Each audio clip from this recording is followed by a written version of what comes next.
Assalamualaikum warahmatullahi wabarakatuh. Innal hamdalillah nahmaduhu wa nasta'inuhu wa na'udzu billahi min syururi anfusina wa min sayyiati a'malina may yahdihillahu fala mudhillalah wa may yudlilhu fala hadiyalah. Asyhadu an la ilaha illallah wahdahu la syarikalah wa asyhadu anna Muhammadan abduhu wa rasuluh. Allahumma sholli ala sayyidina Muhammad wa ala ali sayyidina Muhammad. Pemirsa yang dirahmati Allah, alhamdulillah kita bersyukur kepada Allah Subhanahu wa taala bahwasanya sampai detik ini Allah masih memberikan kesempatan kepada kita untuk menghirup udara segarnya, untuk meniti Ramadannya dengan amal-amal istimewa, dengan keutamaan-keutamaannya, dengan tilawah Al-Quran, dengan sedekahnya, dengan kebaikan-kebaikan yang insya Allah Allah balas tanpa batas.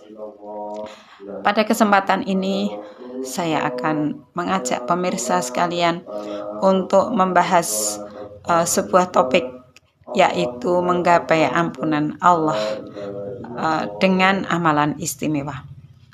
Rasulullah Shallallahu Alaihi Wasallam bersabda bahwa as-sholawatul khams wal jum'atu ilal jum'ati wa Ramadan mukafaratun lima bainahuma. Dan dalam sabdanya yang lain Rasulullah juga bersabda wal umratu ilal umrati mukafaratun lima bainahuma. Dari hadis tersebut yang pertama bahwa as-sholawatul khams wal jum'atu ilal jum'ati wa Ramadan mukafaratun lima bainahuma.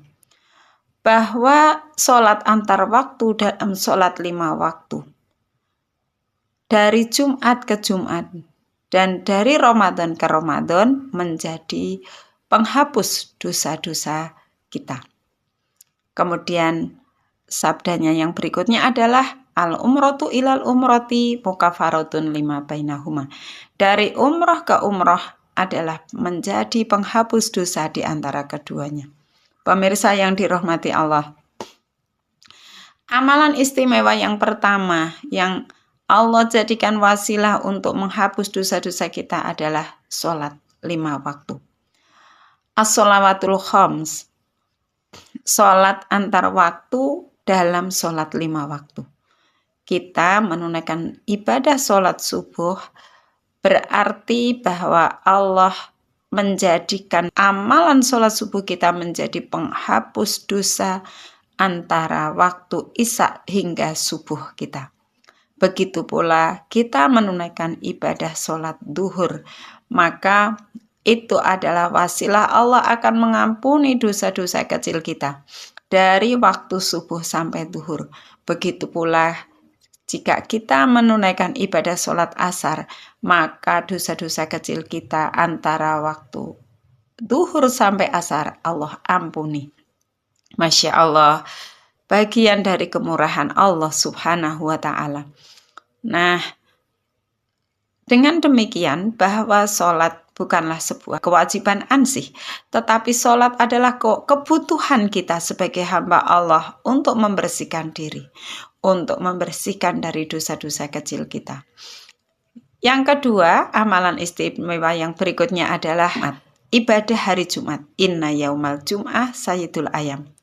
Bapak-bapak dan para muslim sekalian, yang laki-laki terutama yang memiliki kewajiban untuk ibadah sholat Jumat, tentunya satu paket dengan amalan-amalan di hari Jumat, memotong kuku, merapikan tubuhnya, baik itu merapikan kumisnya, memotong rambutnya, mencabut bulu ketiaknya dan seterusnya, disempurnakan dengan mandi Jumat, kemudian datang lebih awal di masjid, kemudian mengisi dengan ibadah-ibadah dan mendengarkan khutbah dengan seksama dan mengikuti sholat jamaah di hari Jumat tersebut 2 rakaat dengan sempurna, insya Allah menjadi penghapus dosa-dosa kecilnya dari Jumat yang lalu ke Jumat yang kita kerjakan.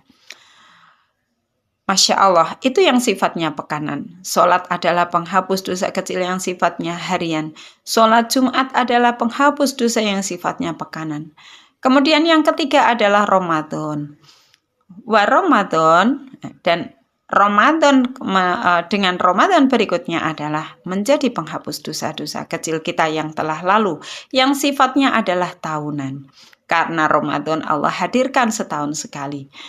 Nah, Rasulullah juga menguatkan dengan sebuah sabdanya, man soma Ramadana imanan wahtisaban ghufira lahu ma taqaddama min dzambi. Siapa yang berpuasa Ramadan dengan penuh keimanan dan penuh kehati-hatian, penuh perhitungan supaya supaya kita tidak merusak pahala puasa kita dan kita bisa menunaikan ibadah puasa itu dengan maksimal, dengan sebaik-baiknya, maka Allah janjikan bahwa Allah akan menghapus semua dosa-dosa kecil kita dari setahun yang lalu. Yang keempat adalah al-umratu ilal umrati mukafaratun lima bainahuma. Bahwa antar umroh yang satu dengan umroh berikutnya itu juga menjadi wasilah penghapus dosa bagi seorang hamba. Masya Allah, betapa istimewanya. Itu yang sifatnya entah berapa lama kita bisa menunaikan dari umroh yang satu ke umroh berikutnya. Bisa jadi setengah tahun bagi orang yang berkeluasan dan kesempatan dari Allah SWT, atau barangkali setahun sekali, atau barangkali 10 tahun sekali. Kita tidak tahu rizki yang Allah berikan kepada seorang hamba tersebut. Tapi kita berharap bahwa kita bisa dimudahkan oleh Allah SWT menunaikan ibadah umrah itu, karena memang Allah menjanjikan dengan ibadah umrah itu Allah akan menghapus dosa-dosa kecil kita.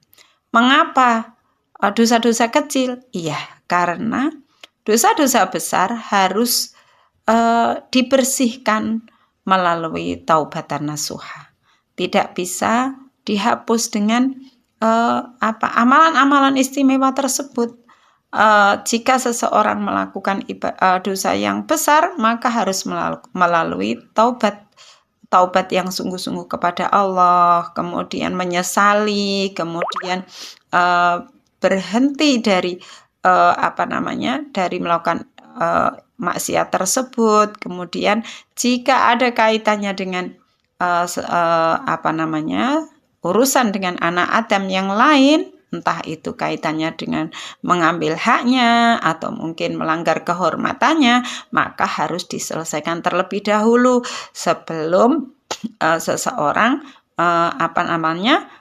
melakukan taubatan nasuha tersebut, karena itu sebagai syarat diterimanya taubat kepada Allah Subhanahu wa Ta'ala, yaitu dengan menyelesaikan urusan dengan sesamanya. Pemirsa yang dirahmati Allah, kita berharap bahwa Allah itu membersihkan dosa-dosa kita dengan 4 amalan istimewa tersebut. Mengapa kita berharap, kita butuh bahwa dosa-dosa kita dibersihkan oleh Allah Subhanahu wa Ta'ala? Karena kita memahami bahwa dosa itu ibaratkan beban berat yang menindih punggung kita, sehingga seseorang itu berat untuk melakukan amal soleh. Oleh karena itu, produktivitas seseorang dalam beramal soleh itu sangat dipengaruhi oleh kebersihan dan kesucian dirinya dari dosa. Oleh karena itu, kita tidak berharap bahwa ada sumbatan-sumbatan dosa yang ada di dalam diri kita sehingga kita menjadi seorang muslim atau muslimah yang tidak produktif. Oleh karena itu, kita berharap, kita memohon kepada Allah Subhanahu wa Ta'ala dengan amalan-amalan istimewa tersebut, Allah hapuskan dosa-dosa kita, sehingga 4 amalan istimewa itu bukanlah sebuah kewajiban semata, tetapi itu adalah kebutuhan kita bagi seorang hamba untuk senantiasa membersihkan diri dari dosa-dosa, sehingga kita dimudahkan untuk beramal soleh, baik kita berbuat kebaikan atau kebajikan itu dengan bersama keluarga, untuk diri kita sendiri, untuk keluarga kita, untuk masyarakat kita, untuk bangsa dan negara, sehingga kita dimudahkan oleh Allah untuk mengisi umur yang Allah berikan kepada kita dengan produktivitas kebaikan, bukan dengan kemaksiatan. Semoga pada kesempatan bulan Ramadan yang Allah hadirkan kepada kita di tengah-tengah kita ini,